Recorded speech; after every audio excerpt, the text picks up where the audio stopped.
The Nanny puts Hollywood on notice, your news update, and Amazon whines about being the wrong thing on this edition of Arbitrage News Weekend, starting right now. Hello and welcome to Arbitrage News Weekend for July 15th, 2023.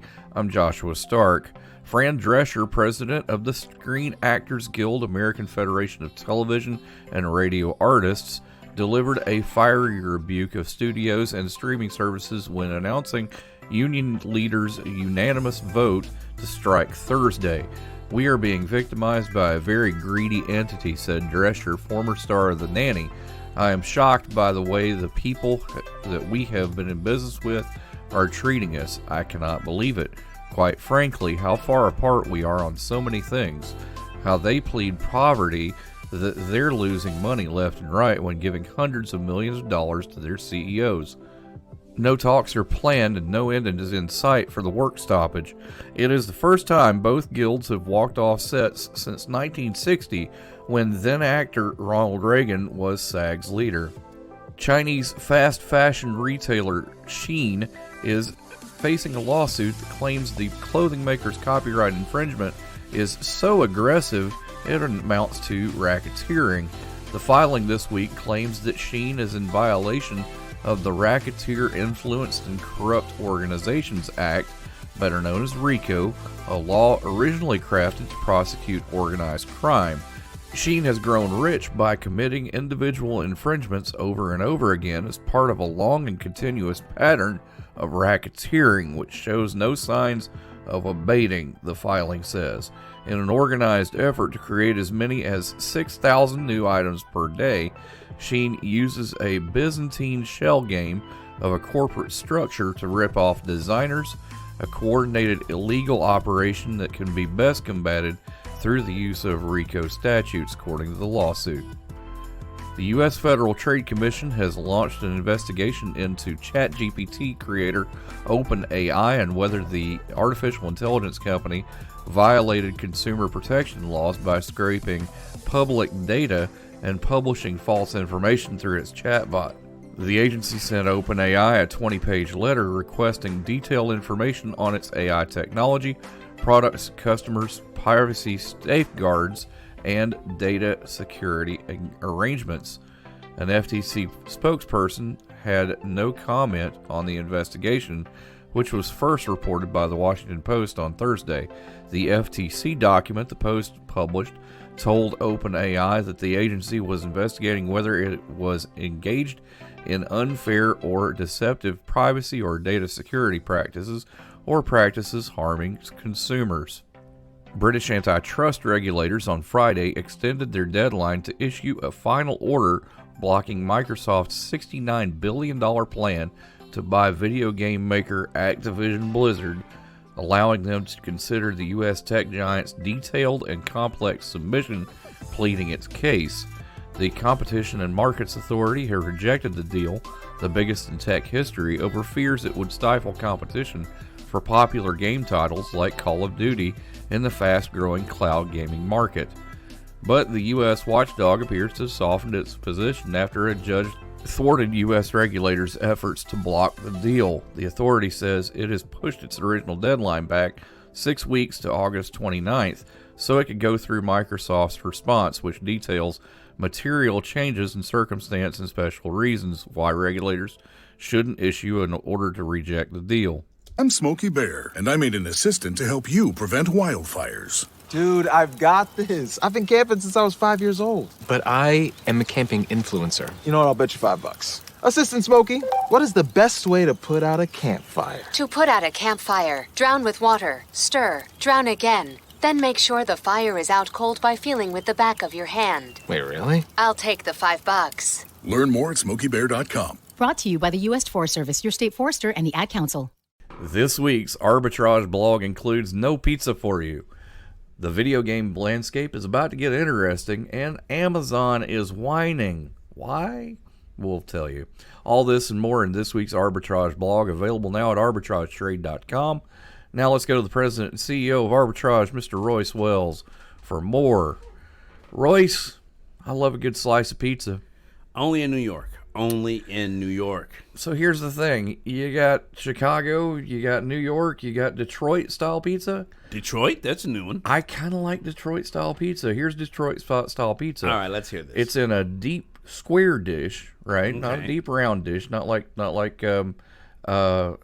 Chicago, yeah. But it's basically Chicago deep style, but in a square dish. Oh, so it's hip to be square in Detroit. Got it. I like it. All I like right. it. So there have been some articles in the past, and we have aired some of these articles about the left coming for your stoves, coming for your gas stoves. And unfortunately, it looks like the city of New York might be doing the same thing. They made an announcement that coal and wood-fired ovens installed before 2016 would have to be altered or removed to fit new standards. Hey, we don't want any fires in New York. Come on. Well, I mean, here's the thing, right? Wood-fired ovens are amazing They are. for pizza.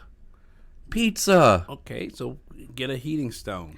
So they want them to evaluate their exhaust systems and fit them with pollutant trapping scrubbers and install and maintain the device. Now, Is New this York, because of Canada? I have no idea, man. Okay. But New York City has determined that this would impact less than 100 pizza restaurants. Well, considering that in New York City there are over 22 million people, yeah, that's not that much of an impact. Yeah. And here's the thing: the United States for emissions isn't even number one on the Thank plate. God for that. And it's mainly not individuals or small businesses that are the biggest polluters. It's corporations anyway. Really? Wow. Okay. So why pick on the little man? Why pick on They're trying to shut down Little Italy? Man. Apparently. But then again, we do have our own Little Italy. We do. So- and it's quite nice.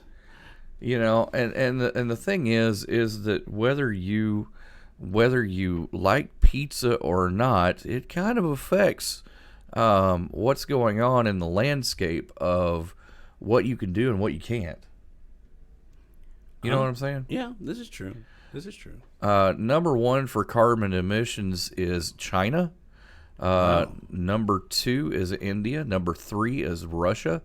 And doesn't look like we're even close. Wow. So Hey, that's good then. We're doing something right. yeah. Let's do it right.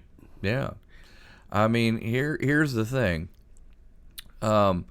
These emissions would change, these graphs would change when international shipping is taken into account, because all these Asian countries, they have impact, right? We'll keep an eye on this and take a look at it later. You can take a look at it on our blog. Pass the pineapple. Hey, wouldn't it be great if life came with a remote control? You know, you could hit pause when you needed to, or hit rewind, like that time you knocked down that wasp's nest. Uh-oh. Well, life doesn't always give you time to change the outcome, but prediabetes does. With early diagnosis and a few healthy changes, you can stop prediabetes before it leads to type 2 diabetes. To learn your risk, take the 1-minute test today at doihaveprediabetes.org. Brought to you by the Ad Council and its prediabetes awareness partners. When might you be buzzed? When you suddenly love everything. You guys! I love this song! I love these nachos. I love our kickball league! Ugh! I love this guy! What's your name? You know what I'd love? A ride when it's time to head out. If you see a buzzed warning sign, call for a ride when it's time to go home. Buzz driving is drunk driving. A message from NHTSA and the Ad Council. I love your car. Is this real leather? To protect her home and family in a disaster, Karen was willing to wade through water, mud, and insurance paperwork. Yeah, I can do this. You go, Karen! By simply understanding and updating what her insurance covers and doesn't cover now, she'll be better prepared no matter when disaster strikes. Learn other simple ways to protect your home and family before a natural disaster at ready.gov. That's ready.gov. A message from FEMA and the Ad Council. Caroline Hollis, our Director of Education, is here with us. And the reason that she's here with us isn't necessarily the same as every other week.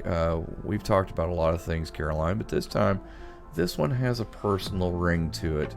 We're talking about health insurance companies and why they would deny a prescription and what to do about that. Absolutely.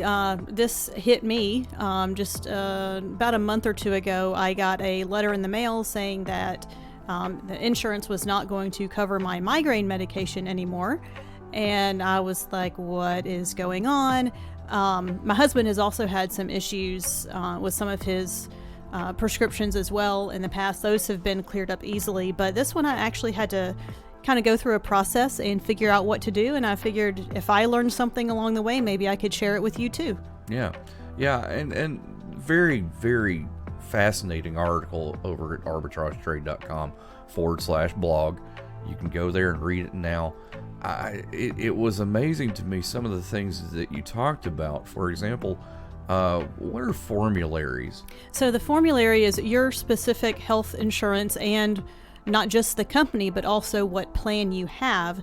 They will cover specific drugs, and that their drug list is, they call it their formulary. And every year or so, they can change and update that. They might want, or they might prefer a certain blood pressure medication instead of the one you were on. They might change from wanting or from allowing the name brand to only allowing the generic, or different things like that. So that can change. Even if you don't change plans, they can change what they cover. So if your health insurer refuses to pay a claim or ends your coverage, what do you do? The first thing I did was I went to the pharmacy where I get my prescriptions, because I really like one of the pharmacists there. And so I asked her, and she was able to look up and see why they had denied my prescription coverage. So if you have a condition or a chronic condition or something that requires regular medication, it's always good to have a good relationship with your pharmacist. Absolutely.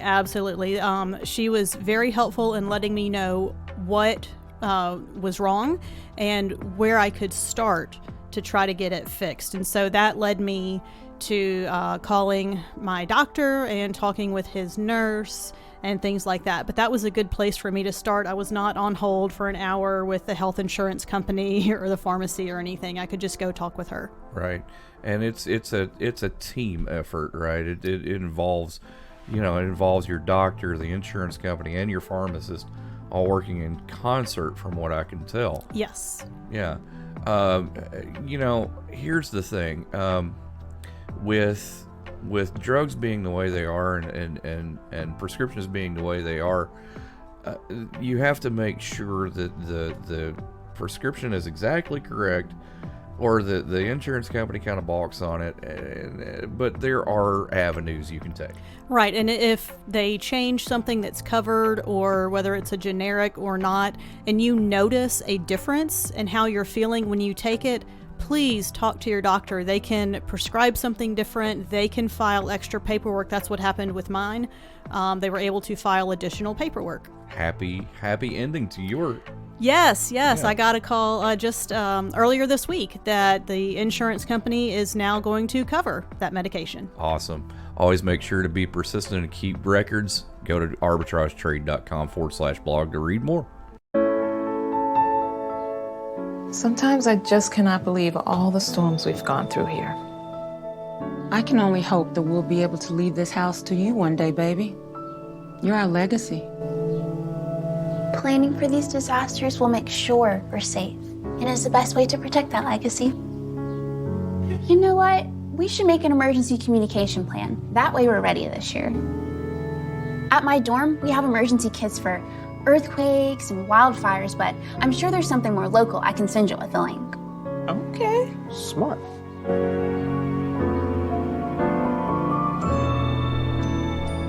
protect your legacy. Visit ready.gov/plan for the tools and tips you need to start your emergency preparedness plan today. Brought to you by FEMA and the Ad Council.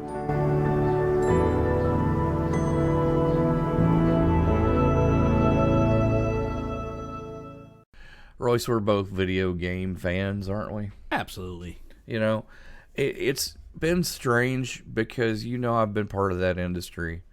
And it's been strange to have a look at this from the outside right now, because there's a really interesting thing going on right now with Microsoft, Activision, and Blizzard, where there's a landmark deal in the works. And it's a beautiful thing, if you ask me. Yeah? Yeah. Why beautiful? What's beautiful about it? Well, here's the thing, right? So regulators have sought to axe this deal because they say it'll hurt competition. Now, but how? How is it hurting competition? See, that's the thing. Particularly, U.S. District Judge, they've just been in court with this thing.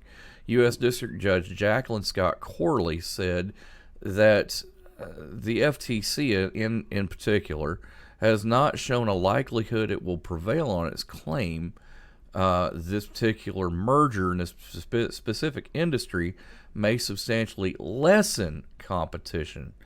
On the contrary, the record indicates that more consumer access would be had with other Activision content, Call of Duty being one of those. Absolutely. We love our first-person shooters. Crossover. Right. So the thing is that there's a lot of stuff behind this that people may not understand, and deservedly so. This is a very large deal. Sony kind of started it, unfortunately, because they had market exclusivity on certain titles going back to, probably PS2, PS3, when they started PS1 when they started going, hey, Activision, why don't we get we'll hype you up if you give us X amount of market exclusivity. So what would happen would be Call of Duty, for example, would early release on PS4, PS5, and Xbox would kind of be left out in the cold. Just for a little while. Just for a little while, but it was significant. It was significant to that. So Microsoft came in and goes, okay, we'll fix that. We'll just buy them out. Now, they have not mentioned anything about withholding titles from Sony, but Sony has kicked up. And it's interesting that there's a kind of a whining there from them. They kind of started it. I don't see it that way. But, hey, what do I know? I play games, I like games, but I think in this environment, you have to be able to basically cater to all of your potential customers as opposed to be exclusive to just one. So whether Sony is the last person to get it, they're still getting it, which means Sony still will benefit from the sales and the dollars from it, and so will Microsoft, and so will Activision. They will absolutely benefit from it. Sony everyone will eventually play nice. You just won't get as big a piece of the pie. Sony's still the number one console in the nation. They're okay, trust me. We'll keep an eye on this as well. Go to our blog at arbitragetrade.com/blog. More after this. I'm Smokey Bear, and I made an assistant to help you prevent wildfires. Dude, I've got this. I've been camping since I was 5 years old. But I am a camping influencer. You know what? I'll bet you $5. Assistant Smokey, what is the best way to put out a campfire? To put out a campfire, drown with water, stir, drown again. Then make sure the fire is out cold by feeling with the back of your hand. Wait, really? I'll take the $5. Learn more at SmokeyBear.com. Brought to you by the U.S. Forest Service, your state forester, and the Ad Council. Why was the basketball court all wet? Because the players kept dribbling on it. The dad joke. Corny, grown-worthy, but also one of the simplest ways to share a moment with your kids. What did the buffalo say when he dropped his son off for school? Bye, son. So take a moment to make your kid laugh, because dad jokes rule. Make your kid laugh today. Go to fatherhood.gov. Brought to you by the U.S. Department of Health and Human Services and the Ad Council. And we're here with David Grantham, our tech guy. Back to our tech guy. He's still our Costco wizard, but tech guy this week. David, everything old is new again, right? Yeah, I've been reading a lot of articles about 2D side-scrollers, and I've been like, what? 2D side-scrollers? I thought this was the year of VR and augmented reality and more 3D and more 3D, and I just see this spate of, hey, we're gonna do 2D side scrollers. You know, the big guys like Nintendo and Activision, you know, they're doing their new side scrollers. Like, you have a new Mario, it's called Mario Wonder, that's coming out, and it's a side scroller. You know, it's like 2D, and I'm like, really? Yep. Okay. So, and then Prince of Persia is going to have a 2D side-scroller. So I'm like, what gives? So here's the interesting thing, David, and I have, I was in this market for years, as I said in segment 4. The thing is that side-scroller, 2D side-scrollers have never really gone away. The independent market picked up a ton of side scrollers, Undertale, Hotline Miami, just some really, really interesting titles that people have taken and run with. What's the one for Switch that I'm thinking of? It's something. You have Shovel Knight. Well, Octopath. Octopath Traveler. Yeah. It's really never gone away, but now there are some nifty ones that are coming out. You didn't mention the one that I was really, really looking forward to, as Randy Savage on the title page, WrestleQuest. Well, I was saving the best for the last. Yeah, we gotta talk about it. So the one that caught my eye, it's like, hey, let's have a blend of WrestleMania and Final Fantasy VI. I'm like, really? Oh, yeah. Do tell. And it's like basically turn-based RPG 2D mixed with wrestling. And I'm like, wow. So you have like crowd hype levels. You have, different skills like you would in an RPG. And it's like, is there an audience for the blend? And I venture to say, yes, there is. Oh, absolutely, man. Come on. Wrestling has never really gone away from the public view. I mean, it's still going on strong with the WWE and AEW now getting into that fray. Matter of fact, AEW just released their brand new video game, which is something really weird. It's called Fight Forever, and that's a nifty one as well if you want to take a look at that. But it's there, and wrestling fans kind of already are in that vein of wrestling games, but this is unique. Yeah. Like I said, I can't wait to see kind of what the uptake is on this, and maybe a slightly new genre or a blended genre. But yeah, so kind of the overarching thing is retro gaming is back, I guess. Yeah, absolutely. And we'll take a look at more of this on the blog at arbitragetrade.com/blog. Hey, hon, what you doing with your phone? Taking pictures? No, I'm asking it questions. Like what? Hey, Bobo, do flowers have best friends? I'm sorry. I'm afraid I don't know that. Hey, follow me. I want to show you something. Look, flowers do have best friends. Whoa.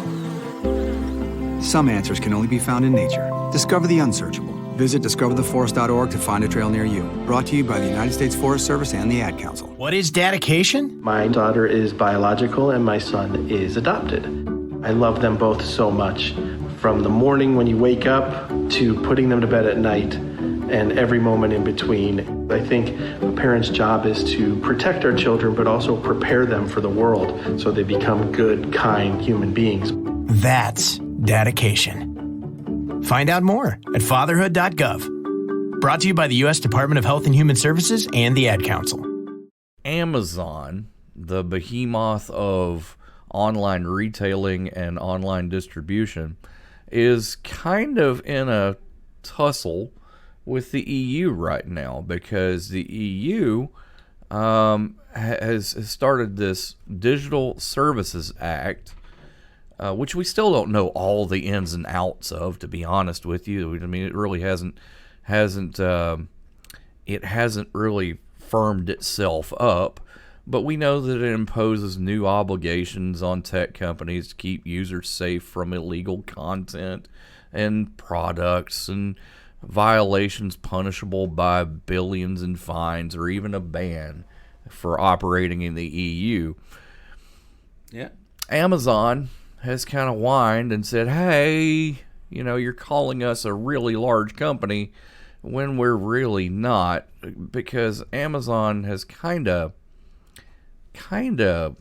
done an interesting thing. They have made themselves, in my opinion, they've made themselves where they're jack of all trades. You can sell whatever you want. If you want to set up your own Amazon store, you can. It's literally a vehicle. It is a tool, and you can use the tool. Yeah. They're a facilitator. There's the word. They're a facilitator. And Amazon is one of 19 companies classed as largest online platforms under this DSA, Digital Services Act. And apparently, they don't agree that they fit the description, because they earn revenue primarily through advertising and distributes. It doesn't distribute speech and information. Distributes products. Correct. I can see that point of view. It's like our primary service is not. It's delivering a product. It is not delivering we have software. Our software allows people who own stores to use our software to distribute their products. Right. And leave us alone. Leave us alone. Yeah, yeah. They're not the only ones that raised an eyebrow to this. They're the first U.S. provider, but German e-commerce platform Zalando was the first to file a legal challenge in this. And in this claim, the company that sells designer shoes and clothing says that it doesn't pose a systemic risk of spreading harmful or illegal content from third parties. So, in other words, they're basically saying the same thing. We shouldn't be singled out in this, because we're not an information broker. We are a retail. Well, I'm going to take off my normal hat and put on a hacker's hat. Right? Hacker hat. Go ahead. Hacker hat. Say you have an online store and you embed malicious content in that online store. Ooh. What's the chances of them finding it? Ooh. I don't know. What are the chances of them finding it? Probably almost pretty slim good. to none. Someone would have to literally try to buy a product and surprise you got something more than just what you bargained for. So here's an interesting thing. The thing is about Digital Services Act is that they also provide have a proviso for products that are harmful. Oh, okay. So in a way, I mean, they are technically covering themselves. Sorry, SpongeBob. But sorry. Y'all have a good weekend. We'll see you Monday. Have a good weekend, Royce. Yeah, I will. Sorry, SpongeBob. Arbitrage Trade Analytics, LLC is a privately held research company. Arbitrage Trade Analytics, LLC is solely responsible for the preparation and distribution of the contents of this podcast. The opinions offered in this podcast are for informational purposes only and are not intended to function as investment advice. Seek a duly licensed professional for investment advice. For more information about the informational research and services offered by Arbitrage Trade Analytics, LLC,